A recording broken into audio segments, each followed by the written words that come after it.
السلام علیکم دوستوں، میں آج آپ کے لیے لے کے آئی ہوں ویڈیو مولی کی افادیت پر۔ مولی میں وٹامن اے بی سی ای ہوتے ہیں۔ گرتے بالوں کو روکنے کے لیے مولی کا باقاعدہ استعمال کریں۔ گنج پر مولی کا پانی ملیں۔ یہ کمزوری، معدہ، بواسیر، پتھری کے لیے بھی مفید ہے۔ خوراک فوراً ہضم کرتی ہے۔ یرکان میں پتوں کا پانی نکال کر گرم کر کے گڑ یا شکر ملا کر بار بار پلائیں۔ مولی کی بھجیا بنا کر کھلائیں۔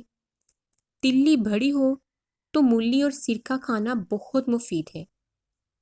پرانی نزلے میں مولی کا پانی اور رس لیموں ملا کر پلائیں۔ گلے کے درد میں مولی کے ساتھ لہسن کا استعمال کریں۔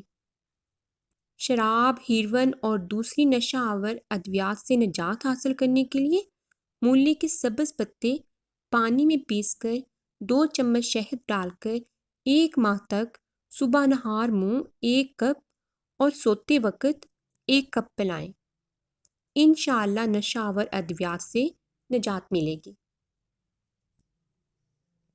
ورم حلق اور خناق میں مولی کے پانی میں لیموں کا رس ملا کر پلائیں۔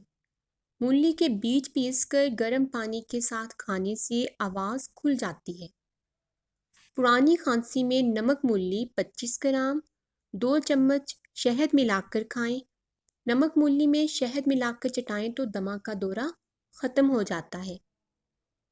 بواسیر کے لیے روزانہ 2 مولیوں پر چینی لگا کر کھائیں یا مولی کے پتے چینی ملا کر روزانہ کھائیں۔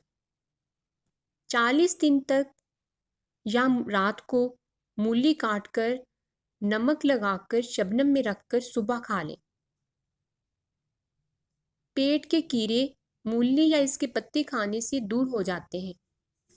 ماہواری کا درد دور کرنے کے لیے 25 گرام مولی کے بیج 4 چمچ شہد میں ڈال کر ابال لیں اور دن میں 3-4 بار پلائیں، انشاءاللہ درد دور ہوگا۔ Thanks for watching. Subscribe my YouTube channel.